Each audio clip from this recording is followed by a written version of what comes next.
बस कल वाला मेरा थोड़ा रहता है। हाँ रीचा, हाँ दीदी, बस कल कल का बाकी है।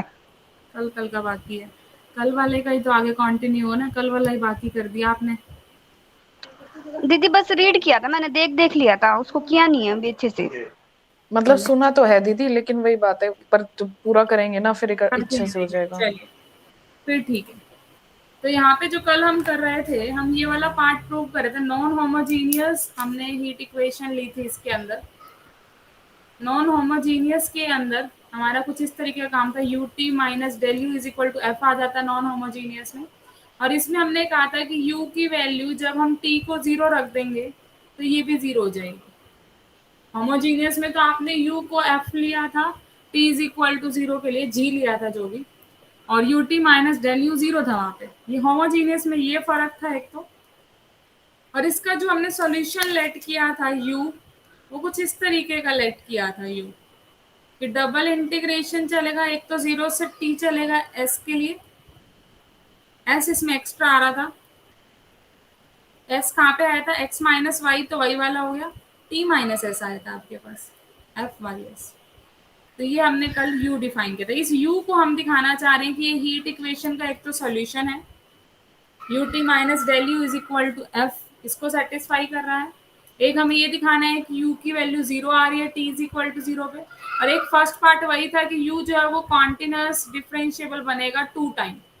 ये हम कल प्रूव कर चुके थे, ये वाला पार्ट। सेकेंड पार्ट हमने स्टार्ट कर रखा था, आधा किया था अभी हमने, आधा रहता था। ठीक है, तो जो आधा हमने किया था कुछ इस तरीके का किया था कि U T minus del U, ये हमने निकाला था तीन अलग अलग सम के इक्वल लिख लिया था हमने, आई एप्सिलन प्लस जे एप्सिलन प्लस के। और साथ साथ हमने ये भी प्रूव कर दिया था कि आई एप्सिलन का जो मॉड है वो सी इंटू एप्सिलन से लेस है। मतलब आई एप्सिलन टेन टू जीरो है, जब हम एप्सिलन को टेन टू जीरो कर रहे हैं, हमने लिमिट वाले से करके दिखाया था। आज हम स्टार्ट करेंगे काम जे एप्सिलन को लेकर। ठीक है, अब हम आगे स्टार्ट कर रहे हैं, जे एप्सिलन को सॉल्व करना था हमें। तो जे एप्सिलन क्या था आपके पास, एप्सिलन से टी लिमिट वाला था, आई एप्सिलन जीरो से एप्सिलन वाला था, और जे एप्सिलन एप्सिलन से टी वाला था। R N phi Y S minus curl by curl S minus delta Y, F पे अप्लाई किया था हमने X minus Y T minus S D Y D S. ये भी एफ पे अप्लाई होगा, ये भी एफ पे अप्लाई होगा। ये था हमारे पास। तो इस इंटीग्रल को हम एक एक करके सॉल्व करेंगे। देखो इसको कंप्लीट मैं करूंगी तो बहुत ही लंबा पड़ जाएगा। एक बार मैं इसको अलग से सॉल्व करूंगी एफ के साथ, एक बार मैं इसको अलग से सॉल्व करूंगी। मतलब मैं इसको दो अलग अलग में सॉल्व करके लिख सकती हूँ। एक R N five bar minus curly F by curly S, F x minus Y T minus S D Y D S. फिर सब्ट्रैक्शन में ये पूरा अलग से लिख सकती हूँ, double integration five R into del Y on F, ये अलग से सॉल्व करूंगी। तो पहले मैं इस वाले पार्ट को सॉल्व कर लूँ। ये अपने आप में दो अलग अलग पार्ट हैं, माइनस इसका भी बाहर और इसका भी माइनस बाहर।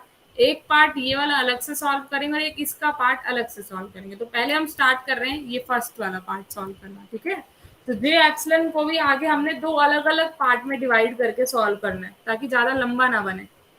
तो पहला पार्ट हम कंसीडर कर रहे हैं, कंसीडर डबल इंटीग्रेशन एप्सिलॉन से T R N phi Y on S curl by curl S. Minus का साइन बाहर ही रहने दो, उसको बाद में पुट करते हुए हम माइनस लगा देंगे। ठीक है, इसको नहीं ले रही मैं, सिर्फ ये इतना पार्ट पुट किया मैंने। कैसे सॉल्व करेंगे, इसका इंटीग्रेट कीजिए बाय पार्ट्स। साफ साफ दिख रहा है कि इंटीग्रेटिंग बाय पार्ट्स में मैं इसको तो इंटीग्रेशन वाला फंक्शन मानूं ताकि डेरिवेटिव से इंटीग्रेशन कैंसिल हो जाए। तो आप क्या करने वाले हैं, इसके अंदर इंटीग्रेट करने वाले हैं बाय पार्ट्स, रो भी with respect to S, S के विद रिस्पेक्ट, ताकि यहाँ पे इंटीग्रेट होगा एस के विद रिस्पेक्ट टू कैंसिल। तो इसको मानिए फर्स्ट फंक्शन, इसको मानिए सेकंड फंक्शन। फर्स्ट का डिफरेंशिएशन, सेकंड का इंटीग्रेशन। तो फर्स्ट को पहले एज इट इज रखेंगे इंटीग्रेटिंग बाय पार्ट्स में। करो इंटीग्रेशन ओवर आर एन चल रहा है आपके पास, five bar Y S as it is हो गया, इसका डिफरेंशिएशन अगर हम करेंगे, इसका डिफरेंशिएशन क्या देखो, इंटीग्रेटिंग बाय पार्ट्स कर रहे हैं विद रिस्पेक्ट टू एस, मतलब आप इस इंटीग्रेशन को सॉल्व कर रहे हैं, इस पूरे को। तो इंटीग्रेशन हम कैसे करते हैं, सबसे पहले फर्स्ट फंक्शन आपने ये वाला मान लिया, ये एज इट इज, सेकंड का इंटीग्रेशन कर दिया हमने। तो इंटीग्रेशन करते ही डिफरेंशिएशन कैंसिल होकर सीधा लिमिट पुट हो जाएगी। लिमिट क्या है, एप्सिलॉन से टी, तो इसमें लिमिट पुट करेंगे हम, F minus Y T minus S. क्या लिमिट है आपके पास, एप्सिलॉन से टी, ठीक है। ये तो फर्स्ट वाला हो गया आपके पास। फिर माइनस लिखते हो, इंटीग्रेशन लगाते हो, एप्सिलॉन से टी वाला जो इंटीग्रेशन चल रहा है। अब अंदर वाला जो फंक्शन था इसका तो हो जाएगा डेरिवेटिव, इसका डेरिवेटिव करें अगर हम, तो curly by curly S five bar Y S, और इसका इंटीग्रेशन ऑलरेडी हो ही चुका है, ये हो गया हमारे पास डी वाई डी एस। तो क्या ये क्लियर हुआ इंटीग्रेटिंग बाय पार्ट्स अप्लाई करना। ये इंटीग्रेशन आर एन से कंफ्यूज मत होना, ये तो एज इट इज रहेगा। हम इंटीग्रेट कर रहे हैं with respect to S, S के विद रिस्पेक्ट इंटीग्रेट कर रहे हैं, तो एस वाले का इंटीग्रेशन खत्म होगा फर्स्ट वाले में। जब आप इंटीग्रेटिंग बाय पार्ट्स कैसे करते हैं, U into V D X ये चल रहा है मान लो, तो आप क्या करते हैं, यू को एज इट इज वी का इंटीग्रेशन, ऐसे हो जाता है ना, तो ये इंटीग्रेशन तो हट ही जाता है। एस वाला इंटीग्रेशन फर्स्ट पार्ट में हट जाएगा, जैसे आपको दिख ही रहा है, सिर्फ ये वाला रह जाएगा आर एन वाला, क्योंकि ये तो आप कुछ छेड़ नहीं रहे, तो एज इट इज है। सेकंड में क्या होगा, सेकंड क्या होता है, माइनस इंटीग्रेशन यू का डिफरेंशिएशन वी का इंटीग्रेशन, तो वही कि हमने इंटीग्रेशन तो है ही है, u का डिफरेंशिएशन हो गया और v का इंटीग्रेशन हो गया dy dy। Is it clear. हाँ जी दीदी। चलिए तो लिमिट लगाइए। अब लिमिट क्या है हमारे पास, एप्सिलॉन से t लिमिट है, तो जब मैं इसमें एप्सिलॉन से t पुट करूंगी s की जगह पे, s की जगह पे, तो देखो हम जब पहले t पुट करेंगे, अपर लिमिट पुट करो t, तो यहाँ क्या हो जाएगा, y t, s की जगह पे t आ जाएगा यहाँ पे, ऐसे यहाँ पे भी t माइनस टी 0 आ जाएगा। तो लिख रहे हैं हम नीचे, integration over R N pi Y T F of x minus Y 0, यही आ गया डी वाई। फिर लोअर लिमिट पुट करोगे तो माइनस का साइन आएगा। अब लोअर लिमिट में यहाँ पे एप्सिलॉन आ जाएगा टी की जगह पे, बस एप्सिलॉन रख दो, Y epsilon into F x minus Y T minus epsilon D Y. ठीक है, तो एक बार तो हमने टी पुट किया, एक बार हमने एप्सिलॉन पुट किया एस की जगह पे। ठीक है, अब इसके अंदर जब हम अगली बात करेंगे यहाँ पे आगे, सेकंड वाला इंटीग्रेशन रख दो एज इट इज, इसको छेड़ने की भी नीड नहीं है, ये ऐसे कैसे रखे रहने दो। तो इस पूरे को मैं कंप्लीटली नीचे लिख रही हूँ ऐसे कैसे, माइनस डबल इंटीग्रेशन एप्सिलॉन से T R N curly five by curly S F x minus Y T minus S D Y D S. बस इस इंटीग्रेशन को आपने इतना ही सॉल्व करना था। से दिस नंबर एज स्टार ले लो, क्योंकि पीछे हमें नहीं पता क्या नंबर चल रहा था हमारा, स्टार ले लो। ये मैंने पहले इंटीग्रेशन को सॉल्व कर दिया ना, ठीक है, फर्स्ट पार्ट को। अब हम सेकंड पार्ट को कंसीडर कर रहे हैं। सेकंड क्या था आपका, एप्सिलॉन से टी ही था, आर एन पे ही था, फाइव आर वाई एस था, यहाँ पे आपकी बात था डेल्टा ऑन एफ, ठीक है, डी वाई डी एस। तो अभी इस पार्ट को कंसीडर करो। इस पार्ट पे भी आपको इंटीग्रेटिंग बाय पार्ट लगाना है, लेकिन इंटीग्रेटिंग बाय पार्ट हम इस पे कैसे लगाएंगे, इंटीग्रेटिंग बाय पार्ट्स लगाने के लिए इसका हम करेंगे डिफरेंशिएशन, या इसका इंटीग्रेशन, सॉरी डिफरेंशिएशन तो ऑलरेडी है, डबल डेरिवेटिव होता है ना इसका मतलब, इसको कम करने की कोशिश करेंगे। इसका क्या करेंगे, इंटीग्रेट करेंगे, इसको फर्स्ट फंक्शन मानेंगे फर्स्ट, और ये हो गया सेकंड। ठीक है, तो लगाइए इस पे इंटीग्रेटिंग बाय पार्ट्स। कैसे होगा देखो, विद रिस्पेक्ट टू हम कर रहे हैं अब की बार y, क्योंकि ये y वाला है, विद रिस्पेक्ट टू y कर रहे हैं अब की बार, आपको इस डबल डेरिवेटिव को सिंगल में लेके आना है, तो विद रिस्पेक्ट टू y करना पड़ेगा ना। तो अब की बार y वाली लिमिट में चेंज होगा, ये y वाली लिमिट, अब की बार इसको एज इट इज पड़े रहने दो। तो दोनों इंटीग्रेशन में ध्यान रखना, एक में तो हम कर रहे हैं with respect to s integrate, उसमें हमने s वाले इंटीग्रेशन को हटाया था। अब हम कर रहे हैं विद रिस्पेक्ट टू y, तो y वाले इंटीग्रेशन को हटाओ, तो y वाला इंटीग्रेशन रिमूव कर दो, इसको एज इट इज रहने दो। First function as it is, second का कर दो इंटीग्रेशन, तो डबल से सिंगल में आ जाएगा, इंटीग्रेशन करते ही डी बन जाएगा, D of x minus Y T minus S, Y के विद रिस्पेक्ट किया तो यहाँ पे एस बचा रहेगा, एस बचा रहेगा, लिमिट लगा दो, लिमिट क्या है, आर एन लिमिट लगाने में, ओवर आर एन चल रहा है, तो कर्ल आर एन लिख दो, बाउंड्री पॉइंट आर एन के जो भी बाउंड्री पॉइंट होंगे उसको मैंने कर्ल आर एन से लिख दिया, हमेशा बाउंड्री पॉइंट को कर्ल से लिखा जाता है एंड डायमेंशन में, ये हमने पहले बताया था, इसलिए मैंने जो लिमिट लगानी थी एंड पॉइंट, अब एंड पॉइंट तो मुझे नहीं पता आर एन के, तो मैं बाउंड्री पॉइंट से लिख सकती हूँ, जो भी एंड पॉइंट होंगे that is represent by curl R N. रीच आप बोलो। हो गया दीदी। दीदी इसमें आर एन तो कंप्लीट पूरे स्पेस की बात हो रही है ना, फिर इसके अंदर बाउंड्री पॉइंट यहाँ कैसे कंसिडर कर लिए लास्ट में जब लिमिट पुट कर रहे हैं तब? लिमिट में हम क्या लगाते हैं, एंड पॉइंट लगाते हैं, जो भी होते हैं बाउंड्री पॉइंट, तो हमने यही कहा है कि जो भी इसके बाउंड्री पॉइंट होंगे से that is curl R N. दीदी आप बाउंड्री पॉइंट कैसे लगा दिया? आर एन तो पूरे स्पेस की बात हो रही है ना इसके अंदर जब इंटीग्रेट कर रहे हैं इसको। आता क्या है यहाँ पे, इंटीग्रेशन कैसे करते हो आप, अपर लिमिट लोअर लिमिट ही तो लगाई जाती है एंड में, तो हाँ फर्स्ट वाला होता है, तो बस इसके एंड में हम अपर और लोअर जो भी बनेंगी, आर एन को जो भी बाउंड कर रहे हैं, तो बाउंड के लिए तो बाउंड्री आएगी, बाउंड्री क्या होगी आपकी, कर्ल से रिप्रेजेंट होंगी, तो जो भी ये स्पेस है उसको मैंने कर्ल लगा दिया, कि कर्ल का मतलब हम बाउंड्री ले रहे हैं बस, ठीक है दीदी। ठीक है, जस्ट एंड पॉइंट लगा रहे हैं। चलिए सेकेंड वाला कीजिए इसी के अंदर, फिर क्या आएगा, माइनस, दोनों इंटीग्रेशन आएंगे एप्सिलॉन से टी आर एन, फर्स्ट का differentiation with respect to Y, Y के विद रिस्पेक्ट चल रहा है, और इसका इंटीग्रेशन हम ऑलरेडी निकाल चुके हैं, D F x minus Y T minus S D Y D F, ये बन चुका है आपके पास। अब एक बात बताइए, इसकी वैल्यू क्या होगी, ध्यान से देखना, समझने वाली बात है थोड़ी सी। हमने कहा था जो फंक्शन हमने f लिया है that is continuous differentiable two time plus compact support है, एक मैंने वर्ड और एक्स्ट्रा स्टेटमेंट में लिखा था कि f हैज कॉम्पैक्ट सपोर्ट, अब कनेक्ट करना, मैं ऊपर इसको जीरो बनाने वाली, कॉम्पैक्ट सपोर्ट का मतलब क्या होता था, यस बताओगे?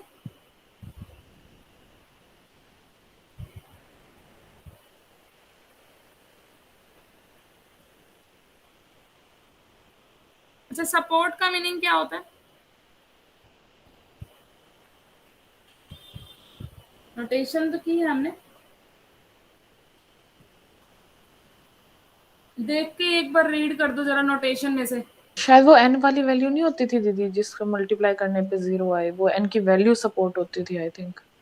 नहीं, एक बार रीड करो, कोई नहीं, नोटेशन निकालो उसमें से बताओ।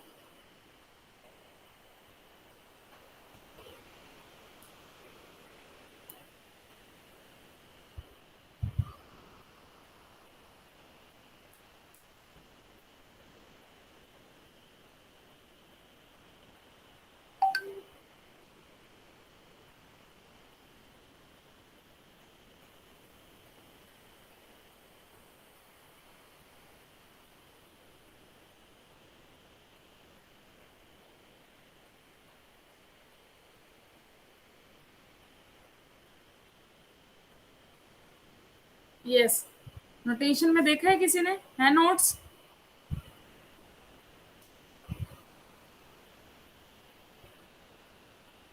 है दीदी देख रही हूँ। देखो बताओ।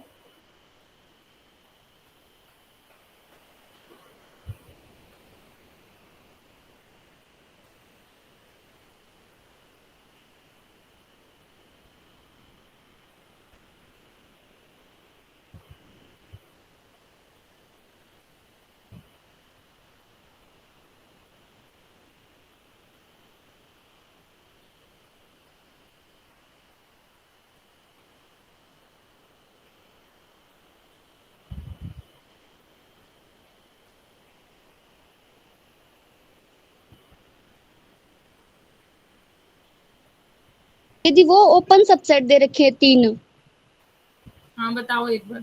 You V W D not open subset of R N है, तो वी राइट हम लिख सकते हैं V is a double double subset का सिंबल, नीचे नीचे आ जाओ।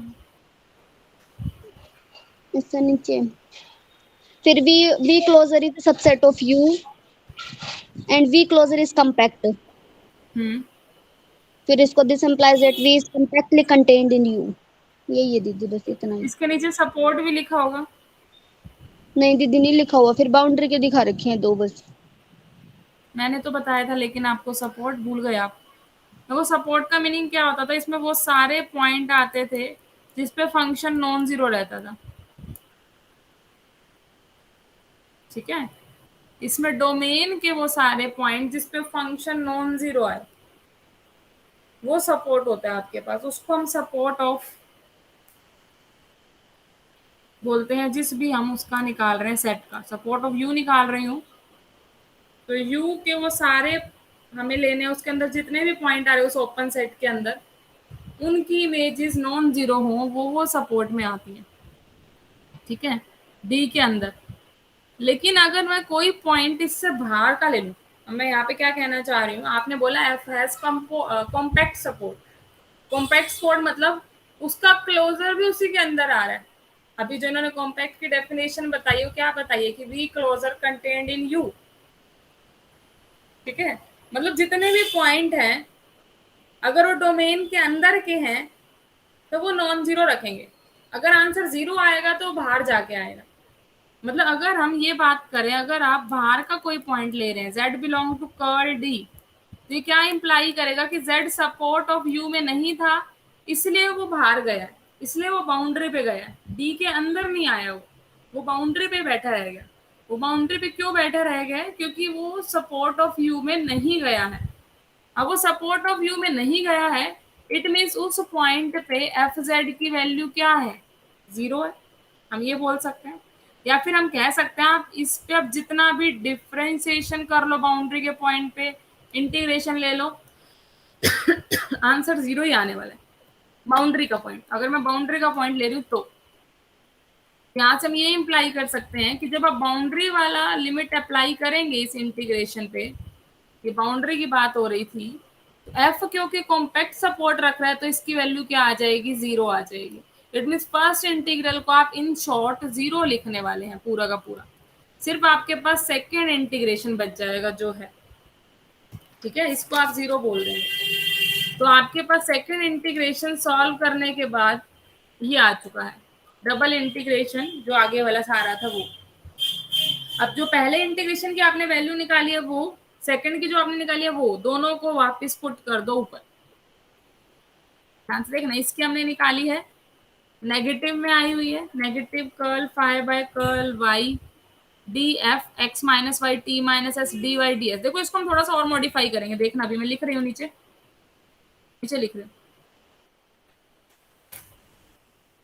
माइनस डबल इंटीग्रेशन एप्सिलॉन से T R n curl five by curl y d y f x minus Y T minus S D Y D S. ये है आपके पास। अब जो मैंने लाइन लिखी है इसको बताना क्या ये ठीक है? एप्सिलॉन से T R n f x minus Y T minus S D Y, d भी नहीं, डी डी एक मिनट रुक जाओ, five y S D Y D s. Delta y है ये, डेल्टा वाई। क्या ये दोनों सही हैं जो हमने लिखी है अभी नीचे? इससे मैंने ये लिखा है, क्या ये लिख सकते हैं हम?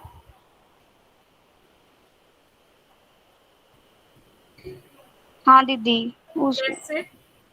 एक तो डी डेरिवेटिव हो गया और एक कर्ल में डेरिवेटिव है, और डेल का मतलब तो डबल डेरिवेटिव होता है ना, फिर ज्वाइन करके लिख दिया दोनों को। डबल इस पे कैसे लग गया फाइव पे, और एफ से कैसे हट गया बिल्कुल ही? ये नहीं समझ में आया बस मेरे को। देखो इसी का एक और बार इंटीग्रेट करके देखो, और अब की बार इंटीग्रेट आपको करना है, इसको तो आपने मानना है सेकंड फंक्शन, इसको मानना है फर्स्ट फंक्शन। तो इसका तो इंटीग्रेशन ही तो, सॉरी डिफरेंशिएशन ही तो होगा बाद वाले में जाके। देखो फर्स्ट वाला जो आप पार्ट करोगे थोड़ा सा मिसिंग है, बीच में एक लाइन और ये आप ऐड कर सकते हो। इंटीग्रेटिंग किया हमने दोबारा से, इंटीग्रेट करोगे तो इसका जो हम पहले वाला पार्ट करते हैं उसमें तो बाउंड्री पे जैसे ही हम आर एन पे जाएंगे अगेन वो पार्ट जीरो होने वाला है, फर्स्ट वाला तो जीरो होने वाला है। जो सेकंड वाला पार्ट आएगा इसका इंटीग्रेशन के बाद, वो माइनस आएगा बाहर, माइनस माइनस हो जाएगा प्लस, ठीक है, 2 माइनस हो गए। फिर इसका तो करना है डिफरेंशिएशन। अब एक बार ये ऑलरेडी है, एक और बार आप विद रिस्पेक्ट टू वाई कर देंगे तो क्या बन जाएगा, डबल बन जाएगा। और डबल को हम कैसे लिखते हैं, डेल्टा से लिखते हैं। तो ये हो गया। सेकेंड का करते हैं इंटीग्रेशन। जब आप इसका इंटीग्रेशन करेंगे, ये एक सिंगल डेरिवेटिव है, इंटीग्रेट करते ही इंटीग्रेशन से डेरिवेटिव खत्म, तो क्या आ जाएगा, एफ आ जाएगा। तो ये हमने लिखा कैसे है, दोबारा से इंटीग्रेट करके लिखा है। Is it clear? हाँ जी दीदी। रेशम, तुम्हें हो रहा है क्लियर? हाँ जी, हाँ जी। ठीक है, तो इसमें बस ये ध्यान रखना है आपको, जब भी हम कर्ल आर एन पे ले रहे हैं, क्योंकि आपके पास कॉम्पैक्ट सपोर्ट है, तो उस वजह से आपका वो पूरा पार्ट जीरो होने वाला है, सिर्फ सेकंड वाला पार्ट बचेगा। और इस वाले पार्ट में जब हमने सेकंड इंटीग्रेशन को सॉल्व किया, तो 2 बार इंटीग्रेटिंग बाय पार्ट्स लगाए और दोनों बार हमने विद रिस्पेक्ट टू वाई किया। ये बात है इसके अंदर। चलो अब पुट करते हैं।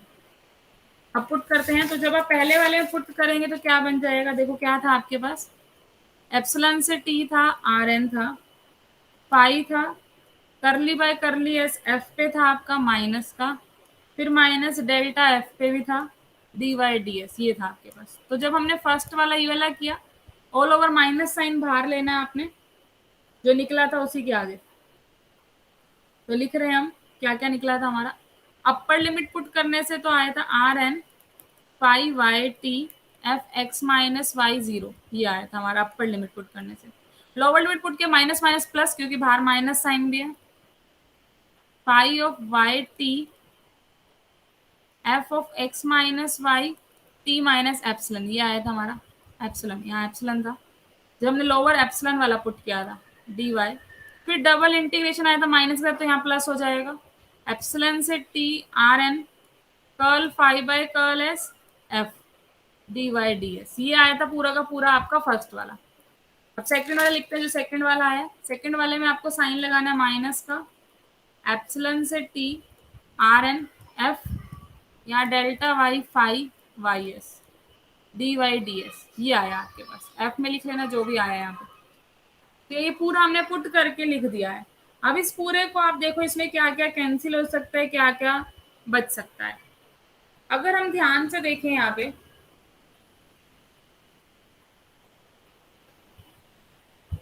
करली five by curly s delta y minus का, बाकी सारा तो सेम ही है। अगर इन दोनों में हम देखें, एफ भी है, एफ भी है, डी वाई भी है, डी वाई भी है, डी एस भी यहाँ पे आना था, डी एस भी है। तो इसको हम इकट्ठा करके लिख सकते हैं, curl five by curl x minus delta y, इकट्ठा करके हम लिख सकते हैं। और curl five by curl x minus delta y five, ये तो एक तरीके से हीट इक्वेशन का ही सॉल्यूशन नहीं हो गया, फाइव तो फंडामेंटल सॉल्यूशन था हीट इक्वेशन का। तो ये पूरा पार्ट तो हम जीरो कर सकते हैं bye fundamental solution of heat equation. जब आप कॉमन लोगे, इस पार्ट में क्या होगा, कॉमन लेने का अंदर आ जाएगा curly five by curly s minus del five, और ये होता है जीरो, तो इस वजह से पूरा इंटीग्रेशन इज जीरो। तो दोनों पार्ट हो गए कैंसिल, आपके जीरो हो गए। अब बचे आपके एक तो ये वाला पार्ट, ये पूरा पार्ट क्या था, के था, पूरा के ही था, इसी को तो हमने के माना था स्टार्टिंग में पहले दिन, कल जब किया था, ये के था। तो हमारे पास क्या क्या बच गया पुट करने के बाद, माइनस के plus integration over R N phi of y epsilon y epsilon f of x minus Y T minus epsilon D y, ये बच गया बस हमारे पास। तो सेकेंड इंटीग्रेशन की कंप्लीट की वैल्यू ये आ चुकी है, सेकेंड इंटीग्रेशन की। फर्स्ट की कल हम निकाल चुके थे, less than equal to C epsilon. यहाँ हमने कहा था जब हम एप्सिलॉन को 10 to 0 करेंगे तो 10 to 0 हो जाएगा। तो बस हम सारा पुट कर रहे हैं उसके अंदर, जो u T minus del u था आपके पास, ये था I epsilon plus J epsilon plus K, ये था आपके पास। तो ये तो जे एप्सिलॉन निकल के आया है। कल आई एप्सिलॉन क्या था आपके पास, 10 to 0 था, एज एप्सिलॉन 10 to 0, तो लगा दो इस पे as epsilon 10 to 0 u T minus del you is equal to, ये तो जीरो हो गया, इसको पुट करो ऊपर से, माइनस के plus integration R N pi f x minus Y T minus epsilon plus K, ये आ गया प्लस के, से के भी कैंसिल हो गया। तो आपके पास इन शॉर्ट सिर्फ क्या बच चुका है, ये वाला बच चुका है, क्या बच चुका है, integration over R N phi of y epsilon, और इस पे चल रहा है epsilon tend to zero. Epsilon tend to zero हमने तीनों पे लगाया। F of x minus Y T minus epsilon D y, ये चल रहा है आपके पास। इसमें हम थोड़ी सी मॉडिफिकेशन अभी और करेंगे। अभी हमारा आंसर नहीं निकला, हमें प्रूव करना था आंसर एफ, ओनली एफ के इक्वल प्रूव करना था। कैसे प्रूव करेंगे? यहाँ पे सब्स्टिट्यूशन लगा दो, x माइनस वाई को z पुट कर दो, x माइनस वाई को क्या पुट कर दो? z पुट करो। देखो x माइनस वाई को z पुट करोगे तो बन जाएगा limit x epsilon tend to zero. Again देखो ध्यान से, ये वही है y1 y2 yn, rn पे चल रहा है, z1 z2 zn, जैसे हमने कल किया था। सभी इंटीग्रेशन की लिमिट माइनस इन्फिनिटी से इन्फिनिटी ऐसे हुआ था ना, जब आप y की लिमिट इन्फिनिटी ले रहे हैं। एक्चुअली हम इसको ब्रेक कर सकते हैं, n इंटरवल है ना, माइनस इन्फिनिटी से इन्फिनिटी, माइनस इन्फिनिटी से इन्फिनिटी, माइनस इन्फिनिटी से इन्फिनिटी। पाई है यहाँ पे f x minus Y T minus epsilon D y one d y two d y n, यही तो चल रहा है हमारे पास। तो इन शॉर्ट यहाँ पे x minus y one z one है, एक तरीके से x minus y two z two है, इस तरीके से काम चल रहा है आपका। तो जब आप डी वाई वन यहाँ से निकालेंगे वो माइनस डी जेड वन आएगा, x तो एक फिक्स वेरिएबल है, तो minus d y one is equal to d z one, तो ये हो गया माइनस डी जेड वन। ऐसे अगला माइनस डी जेड टू, अगला माइनस डी जेड एन, कल किया था ये हमने। यहाँ की भी लिमिट क्या बन गई थी आपके पास? अगर y की लिमिट इन्फिनिटी है तो z की लिमिट कितनी आएगी? माइनस इन्फिनिटी, x तो कांस्टेंट है, तो उल्टा हो जाएगा, यहाँ इन्फिनिटी यहाँ माइनस इन्फिनिटी, यहाँ इन्फिनिटी यहाँ माइनस इन्फिनिटी, और यहाँ इन्फिनिटी यहाँ माइनस इन्फिनिटी। तो इस केस में हम क्या कर सकते हैं? इस माइनस को यहाँ यूज कर लो इस इंटीग्रेशन की लिमिट चेंज करने के लिए, ऐसे अगले माइनस को यहाँ यूज कर लो इस लिमिट की इंटीग्रेशन चेंज करने के लिए, ऐसे ही लास्ट वाले की। तो ये सारे भी क्या बन जाएंगे? पॉजिटिव। नेगेटिव वाला साइन इंटीग्रेशन चेंज करने में काम आ गया। और यहाँ क्या बच गया? फाई। देखो इसको तो हमने पुट कर दिया है, x माइनस वाई को z, x माइनस वाई को z पुट किया, तो जो फाई था आपका यहाँ पे y epsilon, x minus y को z पुट करोगे तो y की वैल्यू आ गई x minus z epsilon as it is, रख दो, ज्यादा चला गया नीचे। फाई की वैल्यू हो गई x माइनस z एप्सिलॉन, और f की वैल्यू में क्या आया है? ये तो पूरा z ही हो गया क्योंकि x माइनस वाई को लिया, और t minus epsilon as it is. तो इन शॉर्ट ये बन गया limit epsilon tend to zero, ये वापस rn ही बन गया पूरा का पूरा। ये phi x minus Z epsilon, ये F Z T minus epsilon, और ये डी जेड, ये आ चुका है। अब क्योंकि z यहाँ पे हमें डमी वेरिएबल दिख रहा है, डी जेड के विद रिस्पेक्ट इंटीग्रेशन चल रहा है, z हमें यहाँ पे डमी वेरिएबल दिख रहा है, तो z को आप वापस y में ले आओ, क्योंकि हमें y में काम करना ईजी लगता है। z को y से रिप्लेस कर दिया, x माइनस वाई आ गया, एप्सिलॉन आ गया, एफ ऑफ वाई आ गया, टी माइनस एप्सिलॉन आ गया, डी वाई आ गया, वापिस हम अपनी जगह पे पहुंच गए। अब एक रिजल्ट को याद करो जो हमने लास्ट थ्योरम प्रूव की थी। लास्ट थ्योरम हमने क्या प्रूव की थी? लास्ट जो हमारे पास थी कि अगर यू एक्स टी आपके पास ये है, यू एक्स टी आपने उसमें क्या माना था? X minus Y t g y d y, यही माना था, कॉन्वोल्यूशन था जी और फाई का। तो उसमें आपने ये दिखाया था then limit x tend to x not t tend to zero आपका कहाँ जा रहा था? g x नॉट पे। कल आपने यही दिखाया था। इसको इस पे अप्लाई करके देखो। अब जो मुझे इंटीग्रेशन दिख रहा है कुछ इसी टाइप का दिख रहा है, मुझे इसी टाइप का दिख रहा है, ये वाला इंटीग्रेशन ही है। x माइनस वाई एप्सिलॉन की जगह t आ गया है और f की जगह g आ गया, यही दिख रहा है मुझे कुछ। ठीक है, तो जब मैं इसको ऊपर वाले से कंपेयर करूंगी, नीचे आंसर कैसे निकला है? जो जी था वो आंसर आया, जी ऑफ जो एक्स जहाँ पे जा रहा है यही आया। तो यहाँ पे वाई की जगह मैं एक्स ले सकती हूँ और एप्सिलॉन टेंड टू जीरो लगाना है, यही करना है। जैसे यहाँ टी टेंड टू जीरो था, यहाँ क्या एप्सिलॉन टेंड टू जीरो, तो इसको पुट कर दो यहाँ पे। जैसे जी आंसर आया था इसका, ऐसे इसका आंसर क्या आ जाएगा? एफ आ जाएगा, एक्स और टी, एप्सिलॉन को टेंड टू जीरो कर दो ना, टी, ये आपके पास आंसर आ चुके हैं। ठीक है, तो हमें यही प्रूव करना था कि एफ एक्स टी आंसर आएगा आपका, वही हमने प्रूव कर दिया यहाँ पे। U T minus del u क्या आ रहा है? F x t. तो इसमें हमने पिछली थ्योरम का यूज किया है, उसके लास्ट पार्ट का। दीदी इसके अंदर तो जी एक वेरिएबल के अंदर था, इसमें तो दो दे रखे हैं ऊपर वाले में तो। एफ ऑफ वाई और टी भी तो है, अगर एप्सिलॉन टेन टू जीरो करे तो भी। नहीं, अब टी तो हम ऊपर वाले में फिक्स ही मान रहे हैं एक तरीके से। टी माइनस जो एप्सिलॉन है दैट इज फिक्स, हम एक ही वेरिएबल में लेके चल रहे हैं अपना काम, वाई वाई वाले में विद रिस्पेक्ट टू वाई हम देख रहे हैं इंटीग्रेशन। टी माइनस एप्सिलॉन को हमने फिक्स ही रखा है, इसको छेड़ा ही नहीं हमने, और यहाँ पे एप्सिलॉन टेन टू जीरो अब लगाया है, तो एफ एक्स टी आ गया। ठीक है,